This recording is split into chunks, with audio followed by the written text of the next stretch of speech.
All right, so welcome to another deep dive. And this time we're really diving deep Oh, yeah. into some really fascinating Buddhist philosophy. And you guys have asked about this topic a lot. It's emptiness. Yeah. And we're looking specifically at the Mirror of Wisdom commentary on the emptiness section of mind training, like the rays of the sun, Okay. which itself is based on the Heart Sutra. So A lot of layers. a lot of layers, yeah. Are you ready to kind of unpack this? Absolutely. I think it's always so interesting to look at these really dense teachings Yeah. and see what we can pull out of them that's really applicable to our everyday lives. Yeah, well, I mean, it jumps right in and says emptiness is like the ultimate nature of reality. But like, what does that even mean? Right. It seems a little counterintuitive. Yeah, emptiness is definitely a term that kind of trips people up. Yeah. And especially in this context, it can be a little challenging. Right. But when we talk about emptiness here, we don't mean nothingness. We're talking about the idea that things lack inherent independent existence. Okay. And one of the analogies the book uses that I really love is the analogy of a reflection in a mirror. Okay. So the reflection exists, right? Yeah. But it doesn't exist independently. Right. It depends on the mirror, the object, the light. It's all these factors. Exactly. It's all these factors. And so So it's not like this one solid separate thing. Exactly. It's about all these relationships and conditions. Yeah, that's a really great way to put it. It's about relationships, it's about conditions, and everything's kind of interconnected and constantly changing. Okay, so then why should we even care? Right. Like, what does this even have to do with me? Yeah, well, the text emphasizes that Buddha taught emptiness as a path to freedom from suffering. Okay, that's a big claim. Yeah. How does understanding emptiness lead to less suffering? Well, think about it this way. When we cling to the idea that things have this fixed, independent existence, we set ourselves up for a lot of disappointment because we're craving this permanence in a world that's constantly in flux. Yeah, things are always changing. Exactly. And this clinging, this grasping at things as they are is what creates suffering. Okay, I'm starting to see the connection a little bit. Uh-huh. But if that's kind of our natural tendency to cling, Mm-hmm. why do we do that? That's a great question. And the text talks about two different types of ignorance. Okay. We have intellectual ignorance and innate ignorance. Okay. So intellectual ignorance is simply like a lack of knowledge, right? Okay. So that's something we can overcome by learning. But innate ignorance is a little bit more subtle. Okay. It's this ingrained tendency to perceive things, including ourselves, as inherently existing Okay. when they're not. So like that story in the book. Yes. About the lion. Yes. Who like sees its reflection, Right. thinks it's another lion and jumps in the lake. Exactly. We're mistaking the illusion for reality. That story perfectly illustrates how innate ignorance leads to suffering. Okay. And we see this play out our lives all the time. You know, getting upset over spilled coffee, clinging to past events, worrying about the future. Yeah. All of this stems from this fundamental misperception of how things exist. So we're all kind of like that lion in a way. Yeah, in a way, yes. Creating our own suffering by clinging to these illusions. And the good news is we don't have to stay stuck. Okay, good. So the Mirror of Wisdom really dives into the concept of dependent origination, Okay. often called the 12 links, Yes. to explain how this process unfolds. Yeah, saw the 12 links in there and was like, oh boy, Yeah. this seems It's a lot. a little overwhelming. Can you break it down a little bit? Absolutely. So think of the 12 links like a chain reaction, Okay. showing how ignorance leads to suffering. Okay. So it starts with this innate ignorance, which then conditions our actions. Those actions create imprints on our consciousness, which then leads to further experiences. And the cycle just kind of continues. So each link is kind of influencing the next one Exactly. and ultimately leading to suffering. Yeah, if we're not aware of it. But if we're not aware of it? Yeah, no, these links aren't just abstract concepts. Okay. They actually describe the mechanics of our minds in everyday life. So it's not just like a theory. It's like, this is really happening. It's really happening. Yeah, let me give you an example. Okay. Let's say you're walking down the street and you see this delicious pastry in a bakery window. Oh, I'm already attached. Right. Just thinking about it. You see, that's the process in action. Okay. So your senses take in that visual information, you see the pastry, and then that triggers a feeling of desire. Okay. Maybe you remember how good pastries taste. Yeah. And then that feeling intensifies into attachment. You want that pastry. I do. Now, at that point, you could simply acknowledge the desire and walk on. But often what happens is that attachment turns into grasping. Okay. So you start rationalizing why you deserve a treat.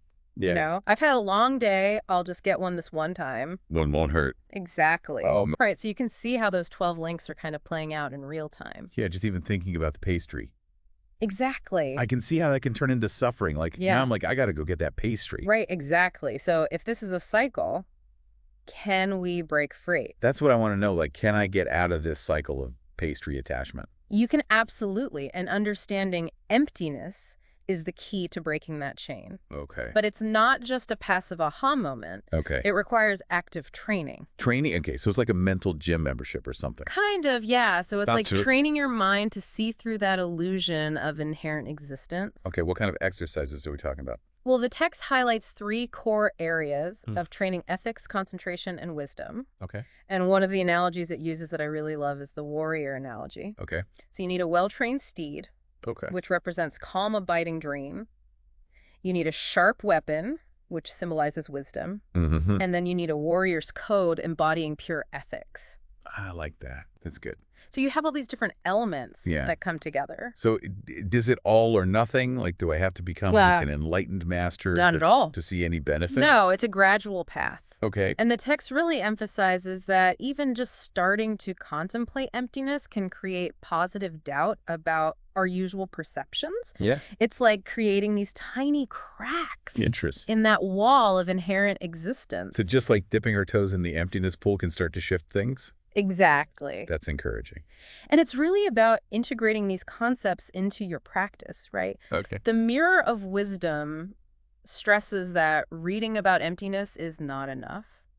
We need to meditate on it to experience the truth directly. All right, so we got some work to do. We do. Sounds like it. Yes. Okay, so we've talked about emptiness and dependent origination and the 12 links. Right. I'm still a little fuzzy on how they actually play out, like in my life. Okay. Can we go a little deeper into that? Absolutely. So remember those 12 links. It's a process. It's not a fixed sequence. Why?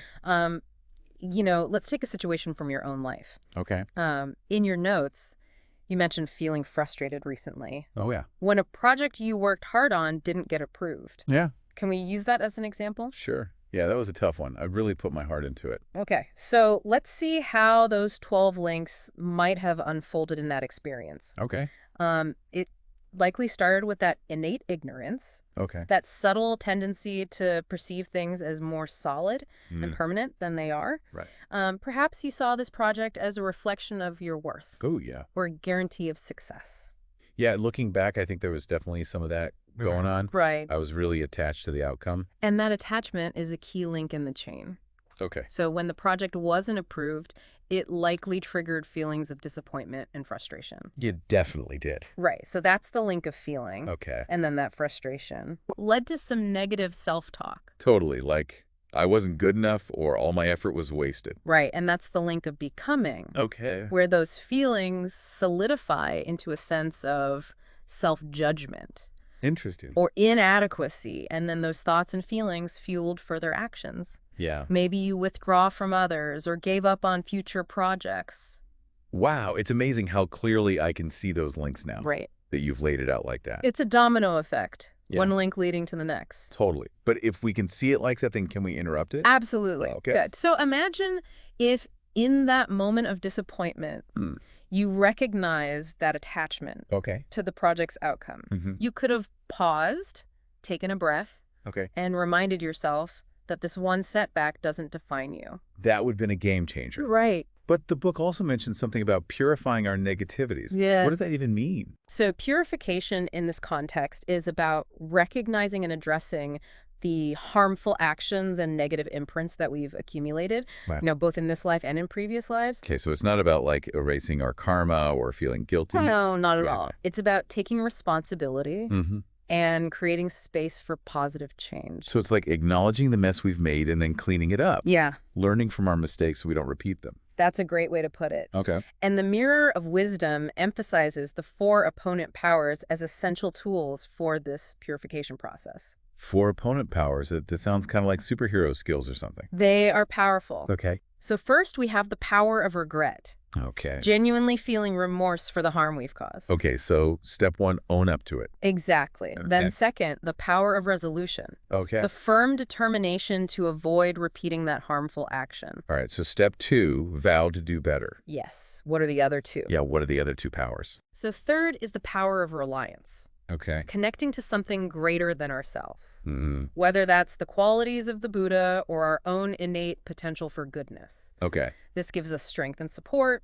Mm-hmm. And finally, the power of the antidote.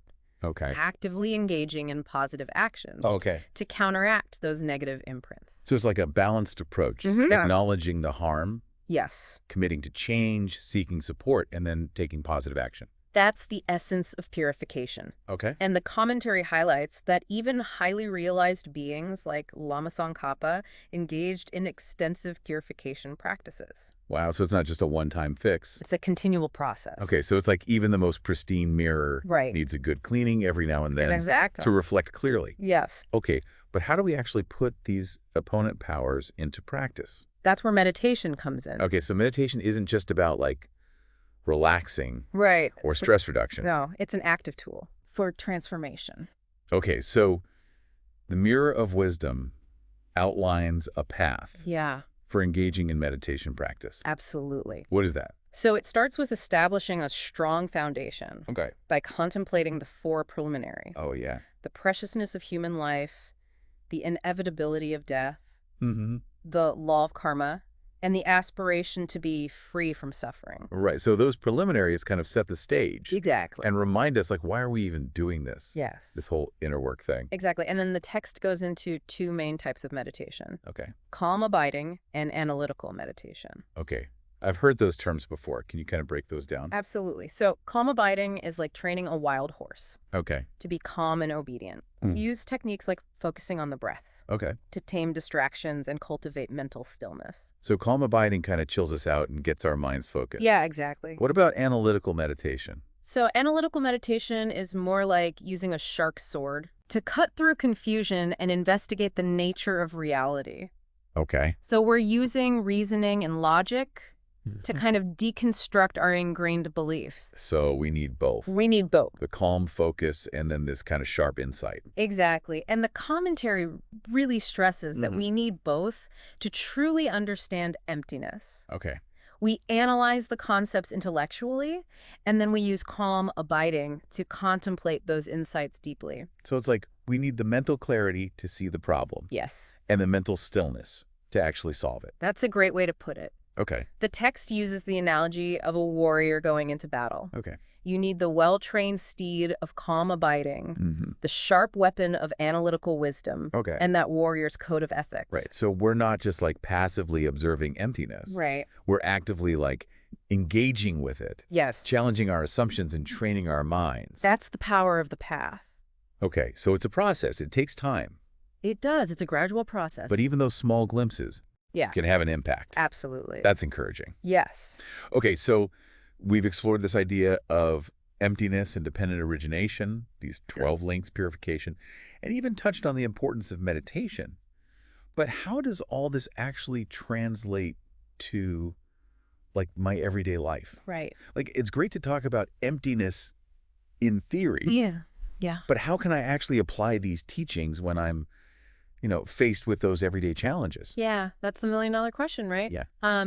Remember that example we talked about? Mm-hmm. The frustration you felt when your project wasn't approved? Yeah. Imagine approaching that situation with an understanding of emptiness. Okay. So instead of getting caught up in that feeling of like I'm a failure, Right. I could try to see the situation more clearly, Yeah. recognizing that my worth isn't tied to this one project. Exactly. By recognizing that neither you nor the project have inherent independent existence, Okay. you can start to kind of loosen the grip of that self-judgment. Pretty good. Doesn't mean you won't feel disappointment, but the intensity of that suffering lessens. Okay. You see it more as a temporary, interdependent arising of conditions, Okay. not some personal attack or cosmic injustice. So it's like taking a step back and seeing the bigger picture, Exactly. recognizing that everything is interconnected and impermanent. Precisely. And that shift in perspective, even if it's subtle, can create more space for patience and compassion. Okay. You're less likely to get caught in that reactive loop of me and mine suffering.